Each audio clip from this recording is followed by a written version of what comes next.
여러분, 혹시 무심코 버린 폐건전지나 고장난 보조 배터리가 대형 화재의 원인이 될 수 있다는 사실 알고 계셨나요? 최근 핸드폰이나 전동 킥보드, 다양한 디자인의 보조 배터리 등 편의성을 위해 제품과 배터리가 일체형으로 나오는 제품이 많은데요. 이런 제품들이 폐기되는 과정에서 분리되지 못하고 배출되면 대형 화재의 원인이 될 수 있다는 사실 알고 계셨나요?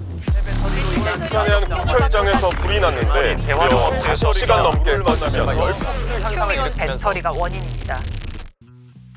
제가 오늘 이렇게 대한제강 녹산공장에 방문한 이유는요. 우리가 언제 어디서나 항상 조심해야 하는 화재. 그것도 이제는 너무나 친숙한 리튬이온 배터리로 인한 화재 때문인데요. 이렇게 많은 화재가 발생한 원인이 바로 수명을 다한 폐리튬이온 배터리 때문이라는 사실 아시나요? 그 일이 저희 대한제강과 YK스틸에서도 일어나고 있습니다. 실제로 지난 4월 부산 사하구의 YK스틸 야적장에서도 분리배출되지 않은 폐배터리가 고철 야적장에 함께 혼입되어 화재가 발생했는데요. 다행히 사상자는 없었지만 소방관 약 140명의 화재를 완전히 진화하는 데는 꼬박 이틀이 소요됐습니다. 우리는 리튬이온 배터리를 스마트폰, 태블릿, 보조 배터리와 같은 밀접한 생활 가전에서부터 전기차나 산업 현장에서까지 광범위하게 사용하고 있는데요. 이런 리튬이온 배터리 화재는 제대로 분리 배출되지 않아서 발생하는 경우가 많습니다. 그래서 오늘은 우리의 소중한 생명과 재산을 앗아갈 수 있는 폐배터리로 인한 화재 예방법과 화재 발생 시의 대응 요령까지 알아보도록 하겠습니다. 저와 함께 가보시죠. 여기는 대한제강 녹산공장 야적장인데요.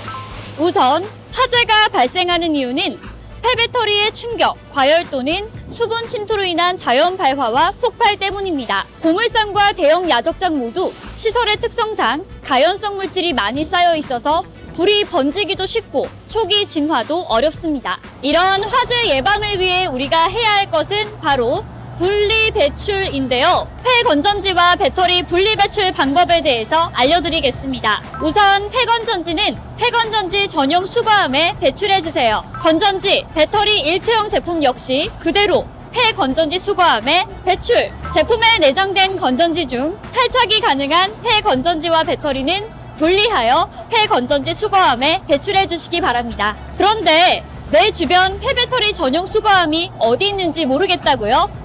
인근의 관공서나 학교, 대형마트, 파출소, 행정복지센터나 아파트에 있으니까요. 가까운 곳을 이용해 주시면 되겠습니다. 우리가 폐건전지와 배터리를 분리 배출했을 때 좋은 영향은 비단 화재 예방뿐만이 아닌데요. 폐건전지와 배터리 전용 선별장에서 폐배터리의 화학 성분으로 인한 환경 오염을 막을 수 있으며 자원 재활용도 가능합니다. 또한 폐건전지와 배터리 분리 배출을 장려하기 위한 각 지자체별 보상 방안도 찾아볼 수 있습니다. 각 시도 지자체에서 다양한 교환 보상을 하고 있으니까요. 거주지의 폐배터리 교환 보상 내용을 확인해 주세요. 분리 배출을 잘해서 화재 예방을 하는 게 우선이지만 만약 우리 주변에서 폐배터리 화재가 발생한다면 어떻게 해야 할지 전문가를 만나보시죠.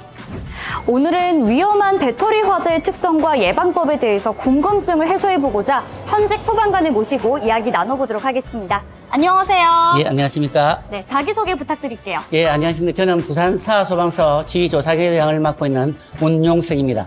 네, 계장님 반갑습니다. 네. 우리가 흔히 일상에서 알고 있는 일반적인 화재가 있고 예. 폐배터리로 인한 화재가 있는데요. 두 화재는 어떤 차이점이 있나요? 예, 일반적인 화재는 일반 시민들도 소화기라든지 간단한 소화전을 이용해서 끌 수 있지만 폐배터리 화재는 절대 소방관이 아니면 끌 수가 없습니다. 뭐 소화기라든지 소화전이라든지 절대 끌 수 없는 불이 폐배터리 저는 화재입니다. 네, 배터리 화재 특성상 열 폭주 현상이 발생해서 금방 또 큰 폭발로 이어질 수 있는 만큼 주의가 필요할 것 같습니다. 그렇다면 이렇게 큰 화재를 야기할 수 있는 폐배터리 화재 진압할 수 있는 방법이 있다면 어떤 게 있을까요?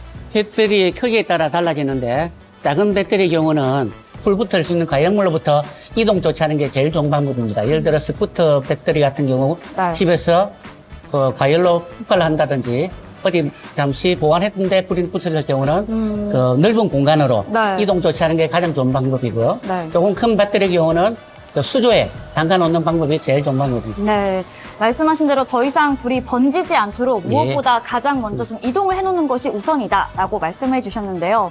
자, 이렇게 화재를 진압하는 것도 중요하지만 예. 무엇보다 우선시 돼야 할 건 예방인 것 같습니다. 예, 맞습니다. 배터리 화재를 예방할 수 있는 방법 어떤 게 있을까요?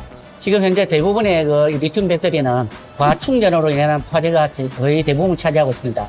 그 충전은 거의 80%만 하시고 다승-폐 배터리는 안전하게 분리 배출해 주시기 바랍니다. 이상입니다.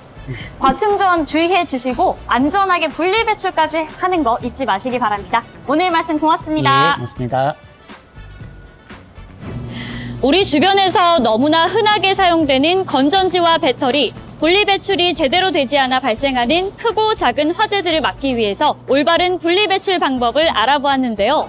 그리고 만에 하나 화재가 발생한다면 다양한 환경에서의 화재 대응 요령도 알아봤습니다. 여기서 가장 중요한 것은 무엇일까요?